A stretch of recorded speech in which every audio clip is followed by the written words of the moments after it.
Hello everyone, welcome back to our channel Agarwal Classes. If you are watching me for the first time, I'm Neha Maurya और हमने fast revision series शुरू की है और इसमें हमने बायोलॉजी का फर्स्ट चैप्टर ख़त्म कर दिया है और ये सेकंड चैप्टर का थर्ड लेक्चर है जिसमें हम किंगडम फंजाई के बारे में बात करेंगे। जनरली फंजाई का नाम सुनते ही हमारे मन में बहुत बुरी चीज़ें आती है कि जनरली फंजाई जो है अगर कोई चीज़ सड़ रही है उसके ऊपर ग्रो होते हैं या फिर जनरली बाहर मिड सॉइल में मिलते हैं, लेकिन फंजाई की कुछ ऐसी वैरायटी है जो एडिबल है जिन्हें खाया जाता है, फॉर एग्जांपल मशरूम, एंड कुछ ऐसी वैरायटी है जिनसे एंटीबायोटिक्स भी मिलते हैं। एक्चुअली मेजॉरिटी ऑफ एंटीबायोटिक्स जो है वो फंजाई से मिलते हैं, कुछ बैक्टीरिया से मिलते हैं। So let's start about kingdom fungi. तो किंगडम फंजाई जो है वो मल्टी सेलुलर यूकैरियोटिक है। इससे पहले हमने मोनेरा पढ़ा, वो पूरा यूनिसेलुलर था और प्रोकैरियोटिक था। देन हमने प्रोटिस्टा पढ़ा, प्रोटिस्टा में जो होते हैं वो यूकैरियोटिक होते हैं लेकिन यूनिसेलुलर होते हैं, लेकिन जो फंजाई है वो यूकैरियोटिक है और साथ में मल्टी सेलुलर है। तो so they are multi cellular eukaryotic.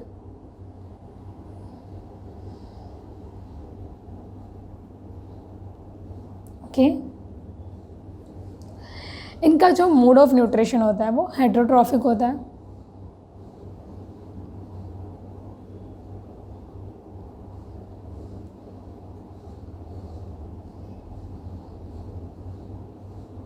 तो जनरली जो फंजाई होते हैं वो डिग्रेडेशन में हेल्प करते हैं, लेकिन तो कुछ फंजाई कुछ अलग भी होता है। जैसे हम बात कर सकते हैं कुछ एडिबल फंजाई की जिनके अंदर हम मशरूम ले सकते हैं। हम बात कर सकते हैं पैरासाइटिक फंजाई की जो प्लांट के ऊपर ग्रोथ होकर प्लांट में या फिर एनिमल्स में पैरासाइटिकली रहकर कुछ बीमारियां कॉज करते हैं। जैसे मस्टर्ड के ऊपर एक पैरासाइट फंगस ग्रो होता है जिसकी वजह से मस्टर्ड के ऊपर वाइट पैचेस आ जाते हैं। तो parasitic mustard plant. Then we have yeast is also under edible fungi. तो इस तरह से हमें बहुत बड़ी वैरायटी मिलेगी। सेप्रोफाइटिक भी होता है fungi, some are saprophytic. Okay, फिर कुछ ऐसे होते हैं जिनसे एंटीबायोटिक्स मिलते हैं। इनके बारे में डिटेल में हम आगे धीरे धीरे जैसे हम फंजाई पढ़ेंगे फिर हम देखेंगे। फंजाई जो है उसका हैबिटेट क्या होता है, फंजाई को जनरली कहाँ देखने मिलेगा। तो जो फंजाई होता है वो जनरली देखने मिलता है ह्यूमिड प्लेसेस पे, ह्यूमिड, वार्म एंड ह्यूमिड। ऐसी जगह जहाँ पे सनलाइट बहुत कम आ रही है और जहाँ पर हमेशा जो वॉल है या फिर जो एरिया वो हमेशा गीला रहता है, थोड़ा सा नॉर्मल गर्म है और हमेशा जो एरिया है वो उसके ऊपर कभी सनलाइट नहीं आती। तो ऐसी जगह पर जनरली हमें फंजाई मिल जाएंगे। जो खाना है हम वो फ्रिज में क्यों रखते हैं, इसके पीछे का बहुत बड़ा रीज़न है ताकि उसके ऊपर फंजाई या बैक्टीरियल ग्रोथ ना हो। क्योंकि फ्रिज में अगर हम कोई खाना कभी फूड रखते हैं तो हम एक्चुअली उसका टेम्परेचर बहुत कम कर देते हैं और ऐसे कम टेम्परेचर पे बैक्टीरिया या फंजाई की ग्रोथ नहीं हो सकती। या फिर जो दूध है हम उसे बार बार गर्म क्यों करते हैं, या तो हम चीज़ों का या तो टेम्परेचर बहुत ज़्यादा बढ़ा देते हैं, इतने ज़्यादा टेम्परेचर में फंजाई या बैक्टीरिया ग्रो नहीं हो सकते हैं। तो इनको ग्रो होने के लिए एक पर्टिकुलर नॉर्मल टेम्परेचर चाहिए जो हमें चाहिए होता है नॉर्मली, या थोड़ा सा वार्म। तो ऐसी जगह पे जो नॉर्मल टेम्परेचर है, ना ज़्यादा ठंडा है ना ज़्यादा गर्म है, और वहाँ पे जहाँ पे हमेशा पानी या कोई भी न्यूट्रिशन सोर्स है, कार्बोहाइड्रेट है, वहाँ पर फंजाई की ग्रोथ हो जाती है। फंजाई आपको हर जगह मिलेंगे। They are found in air, water, soil, on animals and on plants. So they are found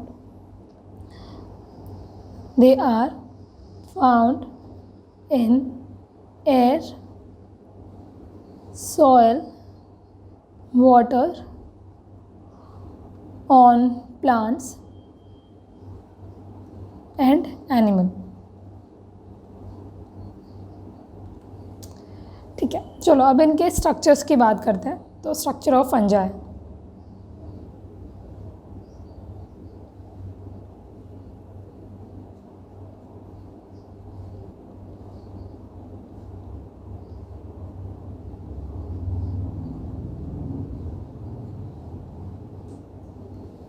कैसा होता है स्ट्रक्चर।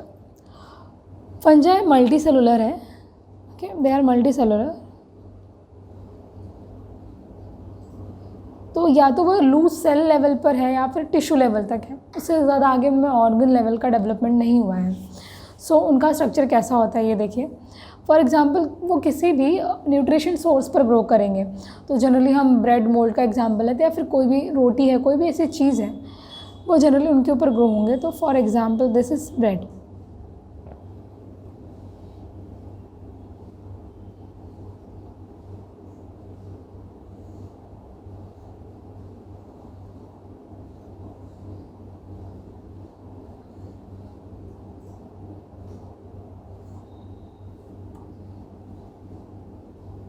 ओके, ब्रेड है सपोज, इसके ऊपर फंजाई की ग्रोथ होगी।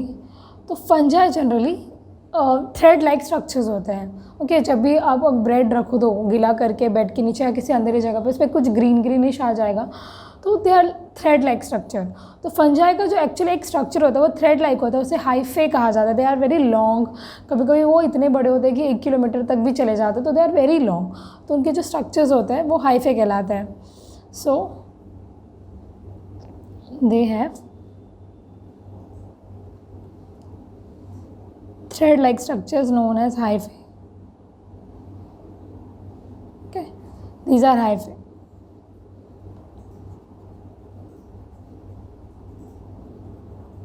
अगर हाइफे का ग्रुप बन जाए, बहुत सारे हाइफे साथ में हो, तो हाइफे के ग्रुप को माइसेलियम भी कहा जाता है। तो पहले हाइफे के बारे में जान लेते हैं कि हाइफे कैसे होता है। हाइफे के अंदर न्यूक्लियस होता है, ओके, साइटोप्लाज्म होता है और न्यूक्लियस होता है। तो ये उनके न्यूक्लियस हैं।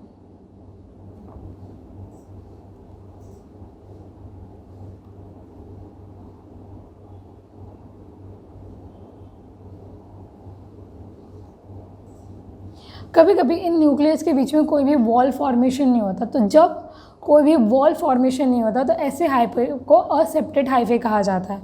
तो ये जो हाइफे हमें दिख रहा है, these are aseptate hyphae,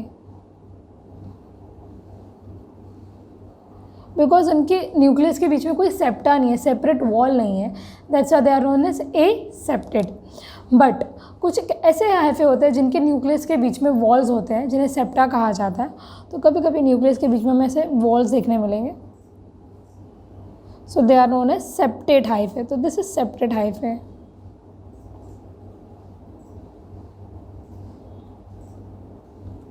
okay, then अगर हाइफे के बीच में वॉल नहीं है तो वो पूरा हाइफे एक नज़र आता है और उसमें बहुत सारे न्यूक्लियस देखने मिलते हैं। तो generally aseptate hyphae are multi cellular and they are known as coenocytic hyphae. So they are multi cellular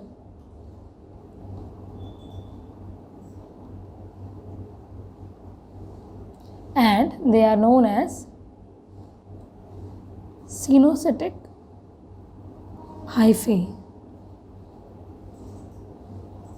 okay, and जब वॉल फॉर्मेशन हो जाएगी तो एक डिफरेंट सेल बन जाएगा, तो दे आर लाइक लगेंगे, वो यूनिसेलुलर लगेंगे, लेकिन वॉल नहीं है तो वो मल्टीसेलुलर लगते हैं, जिन्हें सिनोसेटिक हाइफे कहा जाता है।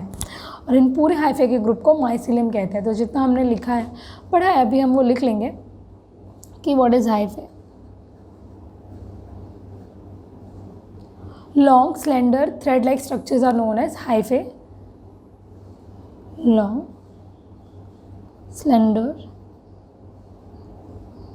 thread-like structures are known as hyphae. Okay. Hyphae के अंदर हमें न्यूक्लियस मिल सकता है और हाइफे कैन बी असेप्टेड और septate. So they can be septate और एसेप्टेड। वो ब्रांच्ड या अनब्रांच्ड दोनों हो सकते हैं, तो दे कैन बी ब्रांच्ड और unbranched. Okay,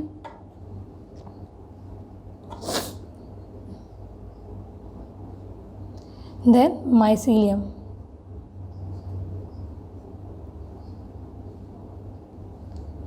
What is mycelium? Group of hyphae are known as mycelium. So group of hyphae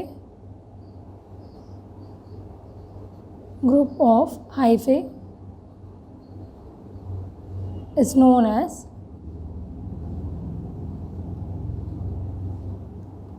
mycelium. Okay, then जैसे कि न्यूट्रिशन की बात की, तो इनमें जनरली न्यूट्रिशन कैसे मिलेगा? अगर न्यूट्रिशन के बारे में डिटेल में देखें तो इनका जो न्यूट्रिशन होता है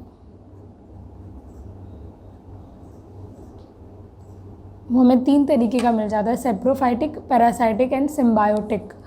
सो कुछ होता है saprophytic, then parasitic and last में सिम्बायोटिक।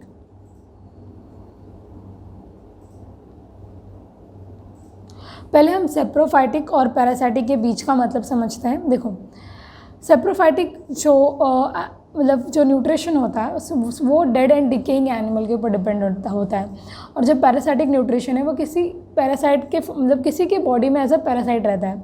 इफ़ कि किसी लिविंग एनिमल के बॉडी में कोई फंजा है और जाके उसके बॉडी से वो न्यूट्रिशन गेन कर रहा है, then it is parasitic mode of nutrition. But अगर किसी एनिमल की डेथ हो गई है, उसकी बॉडी डिके हो रही है और उस बॉडी के ऊपर से अगर फंजा अपना न्यूट्रिशन गेन कर रहा है, तो then it is saprophytic mode of nutrition. तो generally it is dependent on dead and decaying animal, so it is dependent on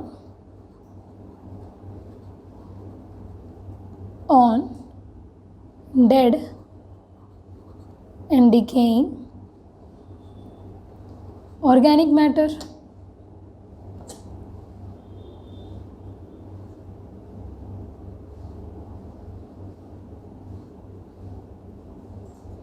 so parasitic क्या है? किसी होस्ट के बॉडी में, लिविंग होस्ट के बॉडी से न्यूट्रिशन गेन करना।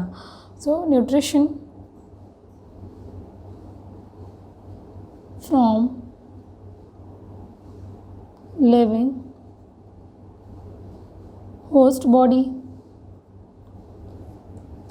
देखो, जो ह्यूमंस हैं अगर नॉन वेजिटेरियन है तो obviously we are also eating a dead animal, तो क्या हम भी सेप्रोफाइटिक है? नो। सी, हम जो डेड एनिमल्स है, जो हमारा फूड होता है, पहले हम उसे इंजेस्ट करते हैं एंड देन उसके बाद उसे डाइजेस्ट करते हैं।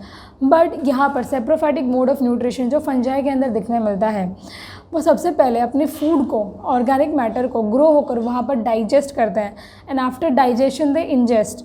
सो it is difference between our mode of nutrition and their mode of nutrition. हमारा जो मोड ऑफ न्यूट्रिशन होता है वो होलोजोइक होता है और उनका मोड ऑफ न्यूट्रिशन सेप्रोफाइटिक कहलाता है। Okay, then what is symbiotic?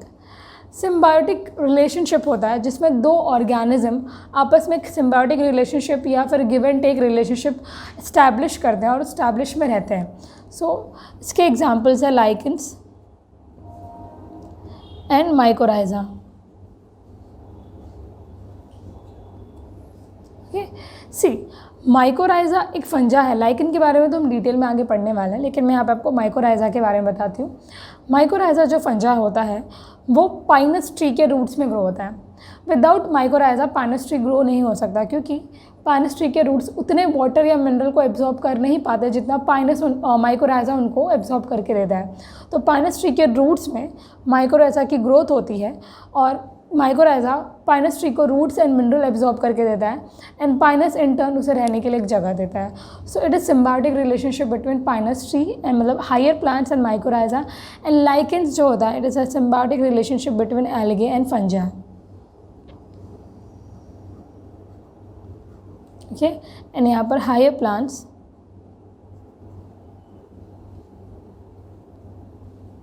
Plus फंजा।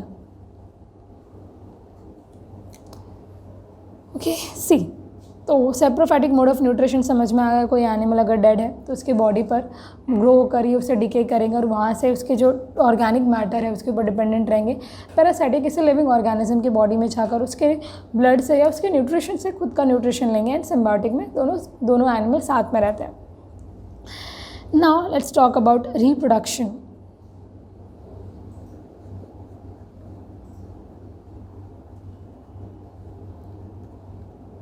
in fungi. So they reproduce fragmentation के मतलब वेजिटेटिवली भी और असेक्सुअली एंड सेक्सुअली भी। तो उनके अंदर 3 मोड ऑफ रिप्रोडक्शन देखने मिलता है। तो वो कैसे रिप्रोड्यूस करेंगे? चलो, वो फर्स्ट वेजिटेटिवली भी रिप्रोड्यूस कर सकते हैं, वेजिटेटिव रिप्रोडक्शन।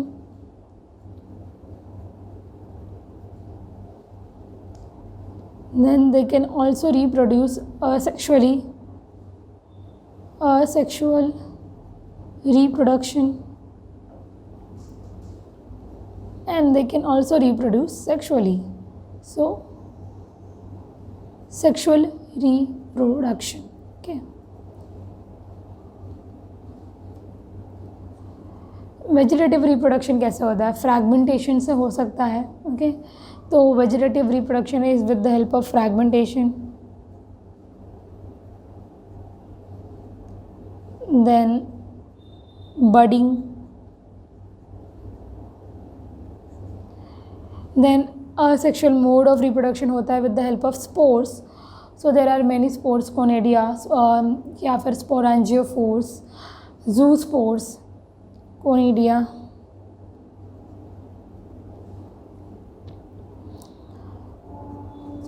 रैंजियोस्पोर्स, स्पोरेंजियोस्पोर और जूस्पोर्स। एंड देन होता है सेक्सुअल रिप्रोडक्शन।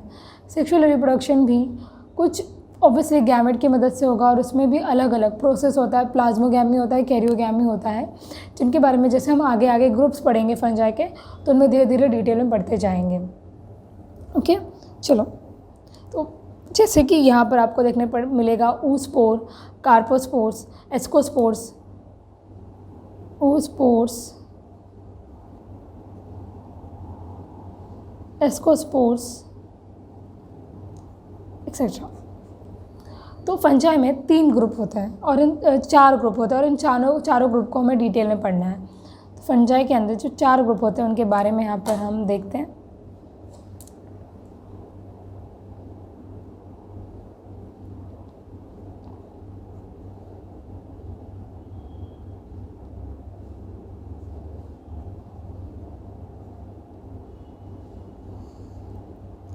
पहले ग्रुप को कहा जाता है फाइकोमाइसिटीज, ग्रुप को कहा जाता है एस्कोमाइसिटीज,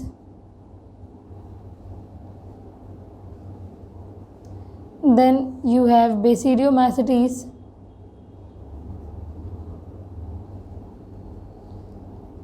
एंड जो लास्ट ग्रुप है उसे कहा जाता है ड्यूटेरोमाइसिटीज।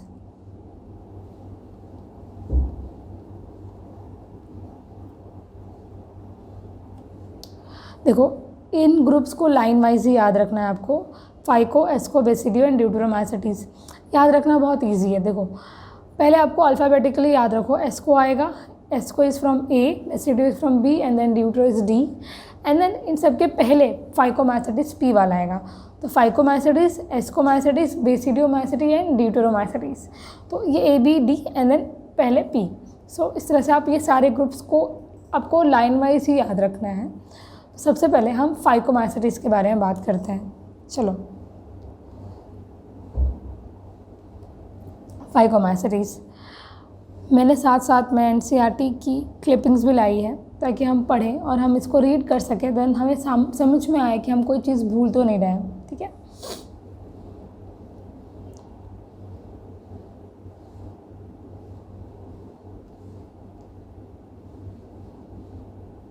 ओके। तो जो फाइकोमाइसिटीज होता है, इसका जो हैबिटेट है, generally they are aquatic. Okay, they are aquatic. ये जो होते हैं, इनकी जो बॉडी होती है, it is aseptate and unbranched. तो जनरली इनकी ही बॉडी असेप्टेड और अनब्रांच होती है, बाकी सबकी सेप्टेड ब्रांच्ड मिल जाएगी। तो याद रखना बहुत इजी है। फाइकोमाइसिटीज में आपको सिंपल हाइफे मिलेंगे, जो हाइफे ए सेप्टेड है और अनब्रांच्ड है। तो इनके हाइफे ड्रॉ करते हैं हम। अगर चलो, कि हाइफे कुछ ऐसे होंगे।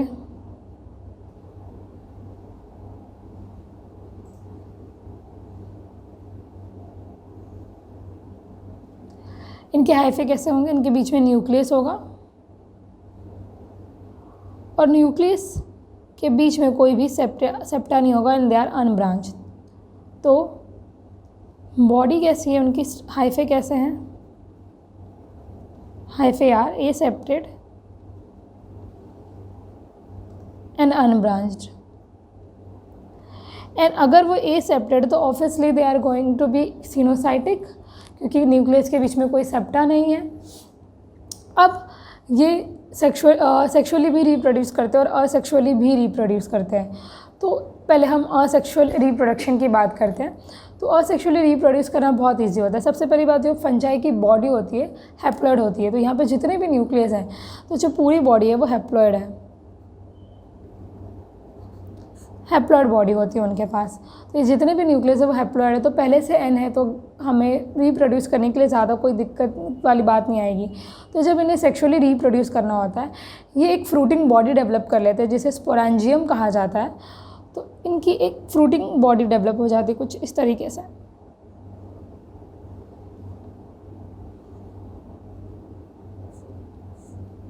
ये फ्रूटिंग बॉडी है जिसे कहा जाता है स्पोरेंजियम।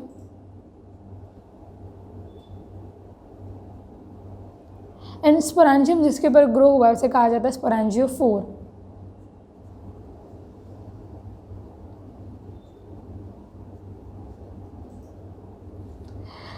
यहाँ पर न्यूक्लियस होंगे। ये न्यूक्लियस पहले से एन है तो अब ये मियोसिस तो कर नहीं सकते, सिंपल सी बात है, इनमें ये माइटोसिस होगा। तो ये माइटोसिस करके अंदर स्पोर्स बना लेते हैं। तो ये माइटोसिस करेंगे और अंदर स्पोर बना लेंगे। तो इनके स्पोर कैसे होंगे, देखो स्पोर कुछ इस तरह से होंगे अंदर।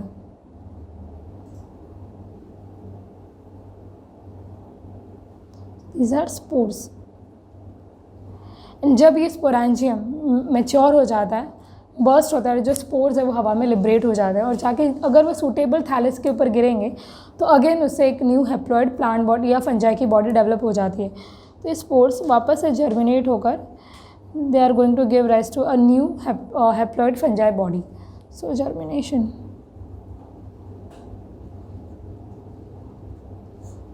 ये हो गया उनका असेक्सुअल मोड ऑफ रिप्रोडक्शन। जो यहाँ पे स्पोर बने, ये दो तरीके के हो सकते हैं, या तो जू स्पोर या प्लानोस्पोर। जू स्पोर वो होते हैं जो generally they are motile, aplanospores are non motile. तो spore can be two types. Wait,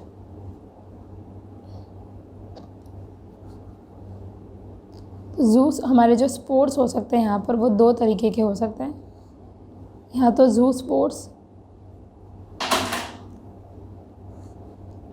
या तो प्लानोस्पोर्स।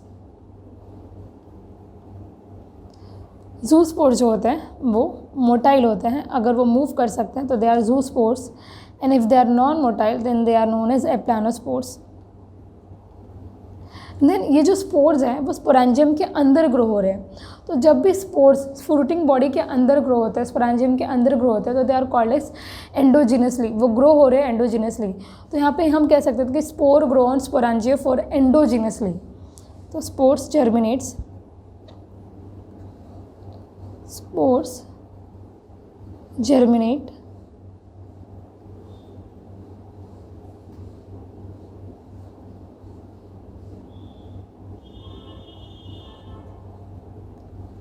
एंडोजिनसली,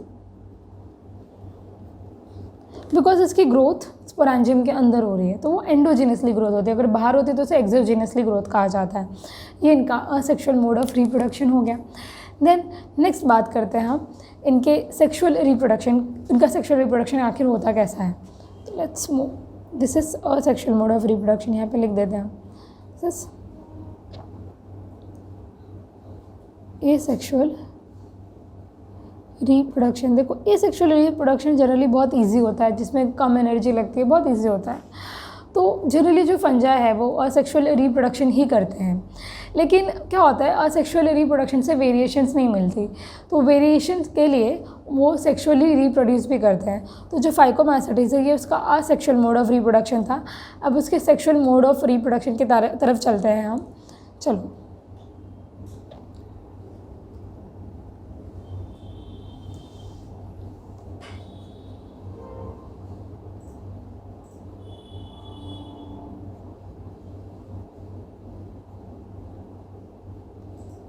सेक्सुअल रिप्रोडक्शन देखो कैसा होता है। जैसे कि ये एक दो फंजाई जो बॉडी आएंगे, ऑब्वियसली सेम स्पीशीज़ के सेम, पर दो अलग अलग फंजाई थैलस रहेंगे, फंजाई बॉडी रहेगी। तो ये एक फंजाई बॉडी है, ये हाइफे है, एंड ये एक डिफरेंट फंजाई बॉडी का हाइफे है, and they obviously have nucleus.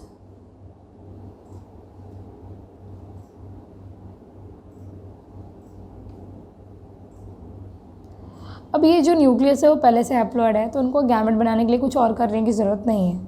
तो ये दो फंजाई बॉडी आते हैं, इन दोनों के बीच का यूनियन होगा और वो कुछ ऐसे स्ट्रक्चर्स बनाते हैं।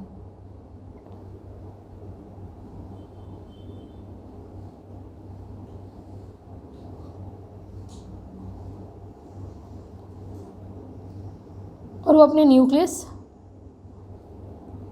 पास लाते हैं। तो ये उनके न्यूक्लियस इस तरह से एक स्ट्रक्चर्स में पास आता है। थोड़ी देर बाद या थोड़े दिनों बाद उनमें कुछ ऐसे स्ट्रक्चर्स देखने मिलते हैं।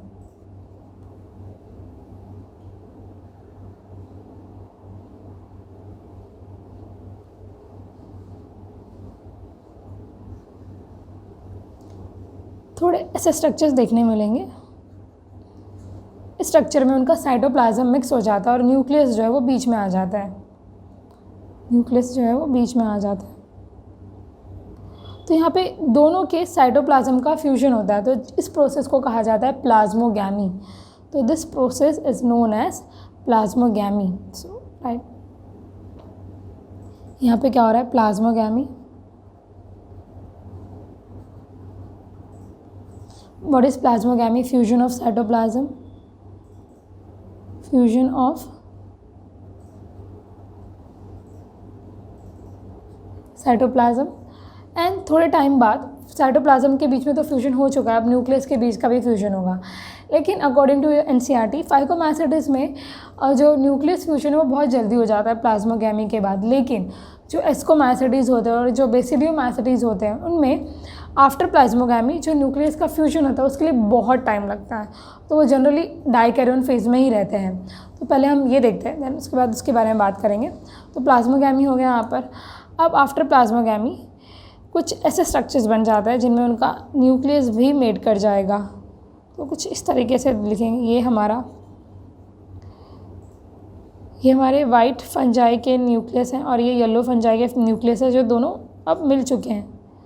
तो अब यहाँ पर क्या हो चुकी है, कैरियोगैमी हो चुकी है, फ्यूजन ऑफ न्यूक्लियस, कैरियोगैमी,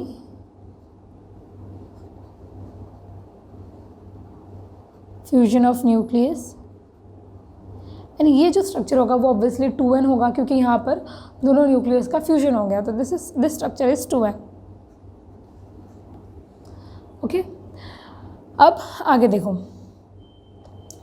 अब ये जो 2n स्ट्रक्चर बन चुका है ये आगे जाके मियोसिस करेगा और अगेन एक फ्रूटिंग बॉडी बनाएगा। तो ये 2n स्ट्रक्चर है वो आगे जाके मियोसिस करता है और एक फ्रूटिंग बॉडी बनाता है। तो ये मियोसिस करके एक इस तरह से फ्रूटिंग बॉडी बनाएगा, मियोसिस की फ्रूटिंग बॉडी है, जिसे क्या कहा जाता है, sporangium. So this is sporangium.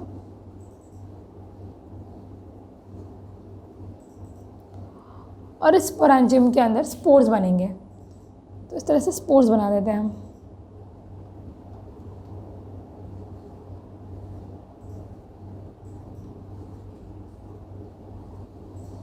और ये मियोसिस के बाद बना, तो obviously they are going, this spores are haploid, because after meiosis बने, यहाँ पे डिप्लॉइड स्टेज था, फिर मियोसिस हो गया और ये स्पोर्स वापस से किसी सूटेबल सबस्ट्रेटम पे जाके गिरेंगे और वहाँ से न्यू जो फंजाई बॉडी है उसका डेवलपमेंट करेंगे।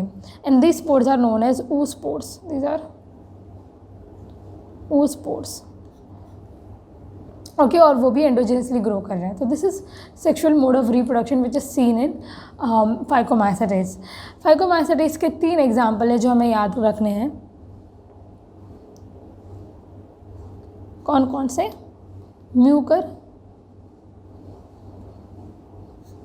Rhizopus, they all are scientific name, so will underline them. Rhizopus वो कॉमन ब्रेड मोल्ड है जो ब्रेड के ऊपर आता है। एंड देन अल्ब्यूगो,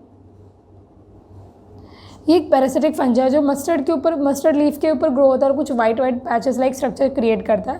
तो अल्ब्यूगो जो है वो पैरासिटिक फंजा है जो प्लांट के ऊपर ग्रो होता है। हमने देख लिया फाइकोमास्टिस। तो फाइकोमास्टिस में हमने क्या बात की, उनका हैबिटेट क्या है, उनकी बॉडी कैसी होती है और उनमें सेक्शुअल मोड ऑफ रिप्रोडक्शन कैसा होता है, स्पोर्स कौन कौन से, जू spores and aplanospores. Zoospores and aplanospores are asexual spores, so these are asexual spores. Okay, and then उसके बाद हमने बात की सेक्शुअल रिप्रोडक्शन की। इस तरह से दो अलग अलग फंगाई बॉडी आएंगे, साथ में वो अपने साइटोप्लाज्म का और न्यूक्लियस का फ्यूजन करेंगे, एंड देन एक बॉडी स्ट्रक्चर बनेगा जो डिप्लॉयड होगा, और डिप्लॉयड स्ट्रक्चर में मियोसिस होगा, और आफ्टर मियोसिस अगेन स्पोर्स बनेंगे और जो हैप्लॉयड स्पोर्स होंगे। तो फाइकोमास्टिस अगर हम रीड करें तो क्या लिखा है यहाँ पर, देखो, members of phycomastids are found in aquatic habitat, okay, on decaying wood, in moist and damp places, or as the obligate parasite on the plants. The mycelium is aseptate and sinusoidic. Obviously aseptate है मतलब nucleus के बीच में कोई wall नहीं है, तो वो मल्टी सेलुलर ही, मल्टी न्यूक्लिएटेड ही नजर आएगा। Asexual reproduction take place by zoospores and aplanospores. Zoospores are motile, aplanospores are non-motile. These spores are endogenously produced on sporangium. तो किसी चीज़ के अंदर प्रोड्यूस हो रहे, स्पोरेंजियम के अंदर, इसलिए एंडोजीनियसली कहा जाता है। A zygospore is formed by fusion of two gamete. Okay, this structure is known as zygospores.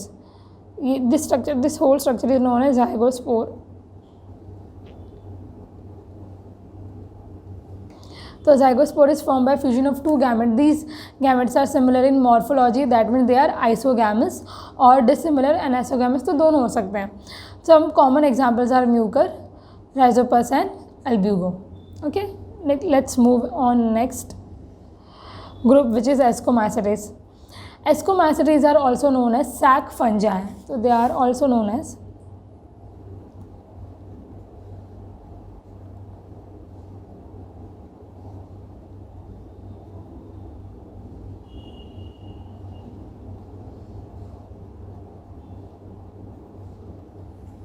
okay. अब देखो सैक एस्कोमाइसिडिस के अंदर बहुत सारे ये आपके फंजाई आते हैं जो बहुत पॉपुलर है, जैसे पेनिसिलियम आता है, मॉरल्स एंड ट्रफल्स आते हैं। Morel and truffles are like very costly mushroom, बहुत महंगे मशरूम होते हैं जिनको बहुत ही रॉयल लोग अफोर्ड कर पाते हैं, तो ये भी आपका एस्कोमाइसिडिस के अंदर आता है। देन न्यूरोस्पोरा आता है। न्यूरोस्पोरा एक ऐसा फंजाई है जिसके ऊपर बहुत सारे जेनेटिकल रिसर्च हुए हैं। पेनिसिलियम में ईस्ट भी इसके अंदर आता है। तो जितने भी इंपॉर्टेंट फंजाई जिनके हम नाम सुनते हैं वो जनरली एस्कोमाइसिडिस में आ जाते हैं। एस्कोमाइसिडिस का बॉडी कैसा होगा, जैसे मैंने अभी कहा था फाइकोमाइसिडिस असेप्टेड और अनब्रांच्ड होता है, लेकिन एस्कोमाइसिडिस कैसा होगा, सेप्टेड एंड ब्रांच्ड। तो इसकी बॉडी बनाते हैं, चलो तो ये कुछ इस तरीके से दिखेगा। ये एक हाइफा है, ये दूसरा हाइफा, और इसी हाइफे से एक ब्रांच भी निकल सकती है। ओके, और इनके अंदर न्यूक्लियस होगा। न्यूक्लियस के बीच में आपको क्या दिखाई देगा, सेप्टा, इस तरीके से। So they are septate and branched. ठीक है, सो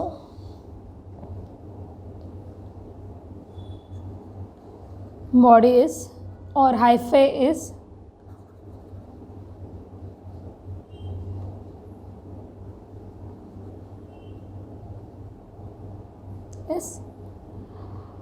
branched and septate। ये असेक्सुअली कैसे रिप्रोड्यूस करते हैं, ये असेक्सुअली रिप्रोड्यूस करने के लिए एक स्पेशल हाइफे बनाएंगे कुछ इस तरीके से।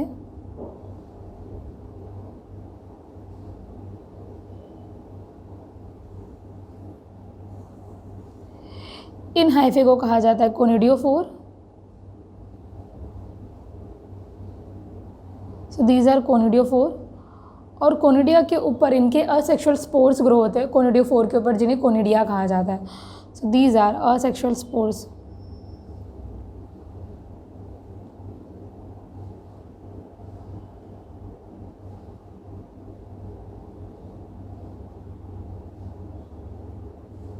अब नाउ यू टेल मी कि ये एक्सोजिनसली ग्रो हुए हैं या एंडोजिनसली ग्रो हुए। ऑब्वियसली ये कोनिडियोफोर के ऊपर ग्रो हो रहे हैं, बाहर ग्रो हो रहे हैं, तो दीज आर एक्सोजिनसली। ओके, सो ये कोनिडिया है, जो सेक्सुअल स्पोर है और ये एक्सोजेनसली ग्रो कर रहा है।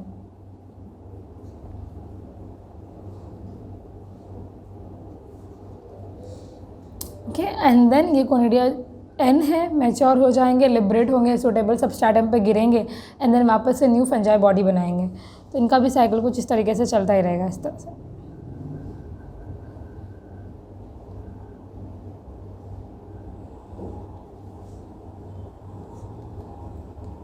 Now let's talk about sexual reproduction. इनका सेक्सुअल रिप्रोडक्शन कैसे होता है? तो इनका सेक्सुअल रिप्रोडक्शन हम देख सकते हैं न्यूरोस्पोरा के अंदर।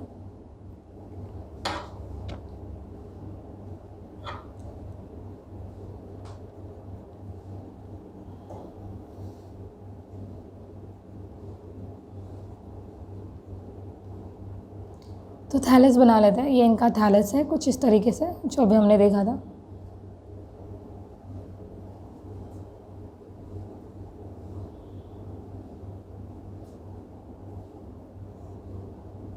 ओके, एंड देन इसके ऊपर इस तरीके से हमारे कोनिडिया ग्रो करते हैं।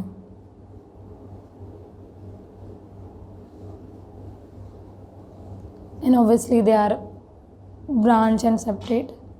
सो ये सारी चीज़ें होंगी।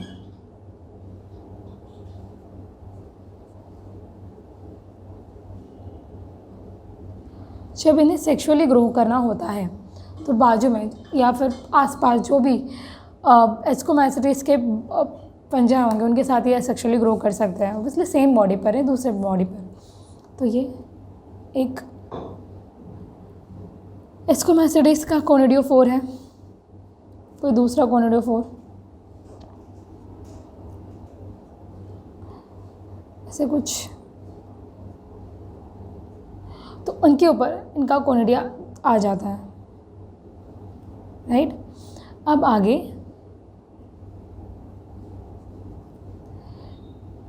ये जो दूसरे एस्कोमाइसिटीज़ के फंजा हैं और अब हमारे पहले वाले एस्कोमाइसिटीज़ के जो फंजा हैं वापस से मिलके अपना पहले प्लाज्मोगैमी करेंगे। तो यहाँ पर हमें प्लाज्मोगैमी देखने मिलेगा।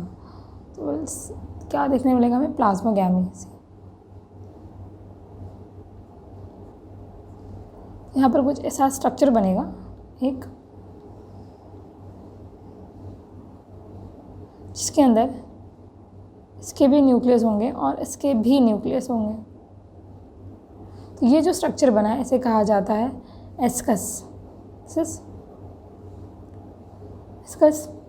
देन ऐसे ये जो एस्कस होंगे ये बहुत बहुत टाइम तक इसी प्लाज्मोगैमी वाले फेज में होते थे। दिस इज प्लाज्मोगैमी,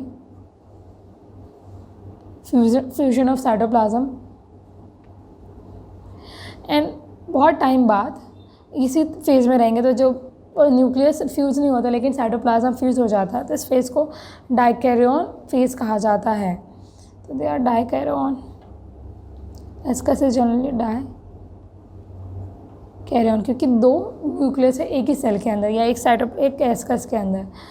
देन बहुत टाइम बाद ये जो मिलके फ्यूजन करके कैरियोगैमी करते हैं। तो after very long time they will fuse और ये डिप्लॉयड स्ट्रक्चर बन जाएगा। और यहाँ पर क्या हो गया? कैरियोगैमी।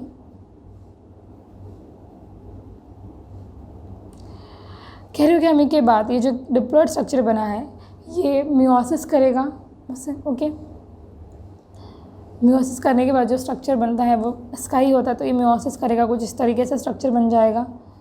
इसके अंदर हमें 4 स्पोर्स नज़र आते हैं। ओके, लेकिन अगर हम बात करें न्यूरोस्पोरा की, जो इस ग्रुप का एग्जाम्पल है, न्यूरोस्पोरा में जनरली 8 स्पोर्स होते हैं। तो ये मियोसिस करने के बाद ये यहाँ पे मियोसिस हुई। After meiosis they do mitosis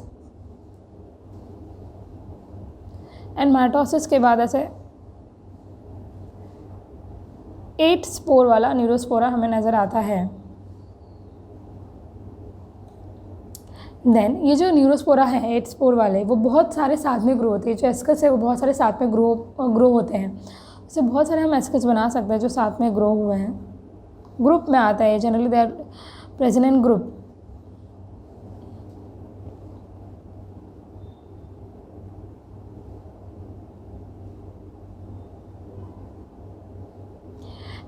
इस तरह से ये ग्रुप में आएंगे।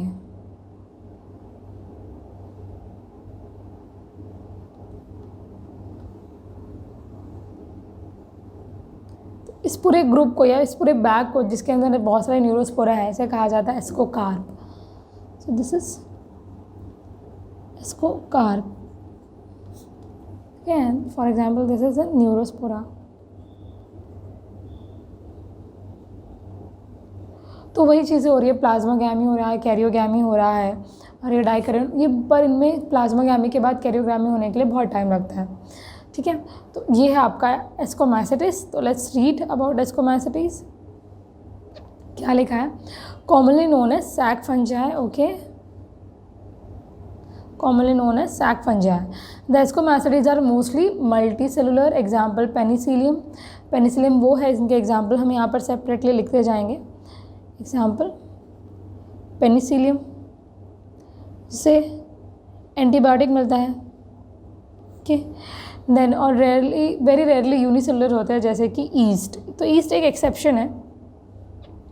ईस्ट इज़ यूनिसेलुलर और ये बडिंग से ग्रो करता है। इसका नाम है saccharomyces cerevisiae. They are saprophytic. तो इनके अंदर हमें ये सेप्रोफाइटिक भी होते हैं, डिकम्पोजर्स भी होते हैं, पैरासाइटिक भी होते हैं और कॉप्रोफाइलस भी होते हैं। कॉप्रोफाइलस का मतलब होता है डंग के ऊपर ग्रो होने वाले। तो ये सारे मोड ऑफ न्यूट्रिशन इनके अंदर में देखने मिलते हैं। माइसिलियम कैसा होगा? Mycelium is branch and separate. सिर्फ फाइकोमाइसेटिस का अनब्रांच और ए सेपरेट है, बाकी सबका ब्रांच और सेपरेट है। Then sexual spores or conidia produce exogenously on the special mycelium called conidiophore. Conidia on germination produce mycelium. Sexual spores are called as ascospores and which are produced by endogenously in the sacs, asci, singular ascus. These asci are arranged in a different type of fruiting body called ascocarp. जो अभी हमने देखा, some example are aspergillus। तो इसका example एक और क्या होगा? aspergillus, then claviceps, neurospora,